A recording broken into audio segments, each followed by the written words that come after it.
right there, was the secret to how trains changed the way that people communicated. For the first time, the railroads made fast and sometimes same-day communication possible for many Americans. More on that later. But trains didn't just carry the mail. They carried the entire post office. The post offices themselves were effectively built onto the trains and moved across the country. The speed, efficiency, and complexity of this system was truly amazing.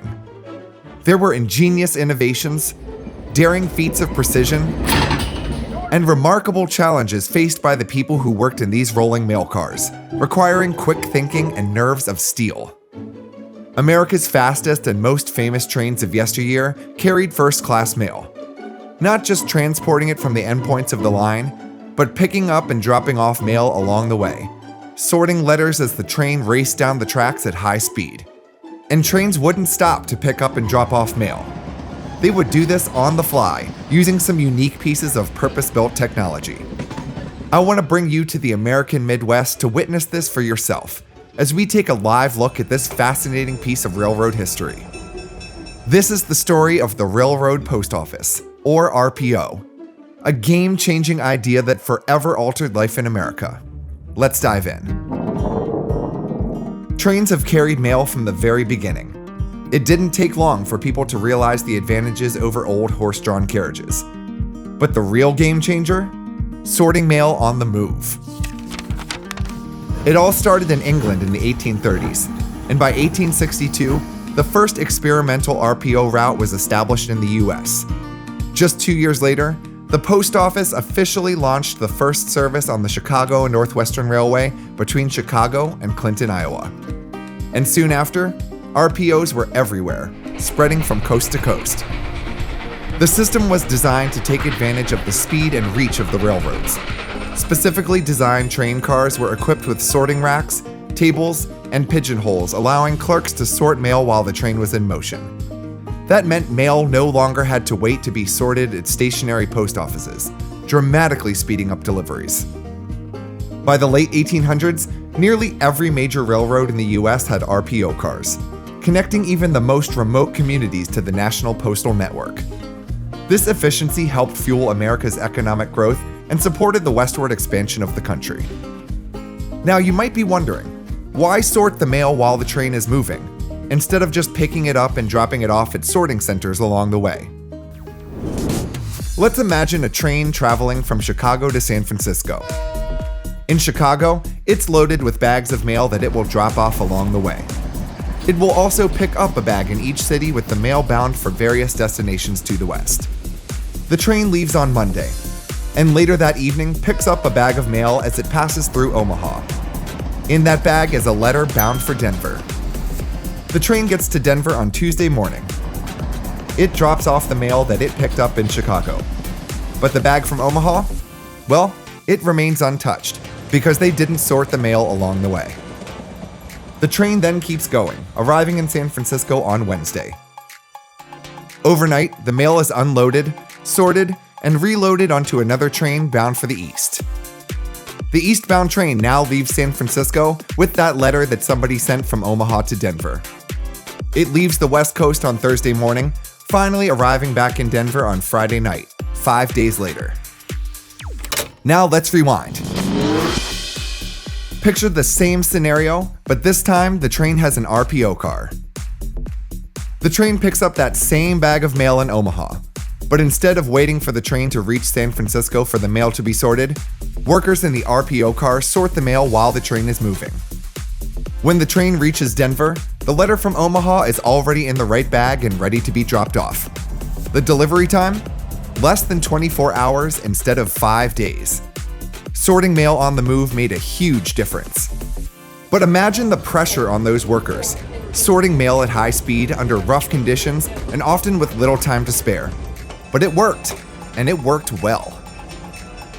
But here's where it gets even more interesting: picking up and delivering mail on the move. Delivering was simple. RPO workers would throw the bag of mail from the moving train.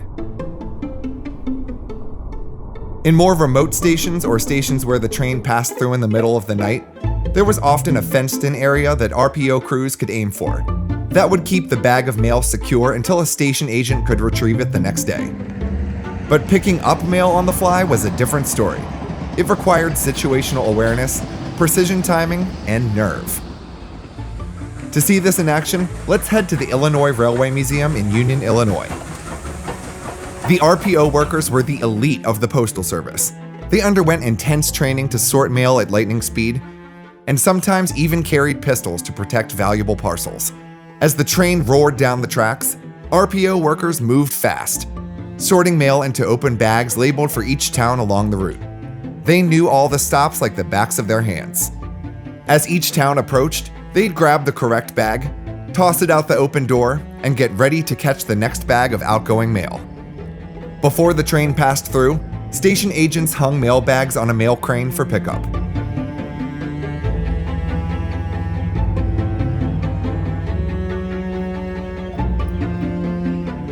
Here at the Sacramento Railway Museum, we get an even better close-up look at one of these devices. Springs on the arms held the mailbag tight to make it easier for the RPO crew to grab with the catcher arm.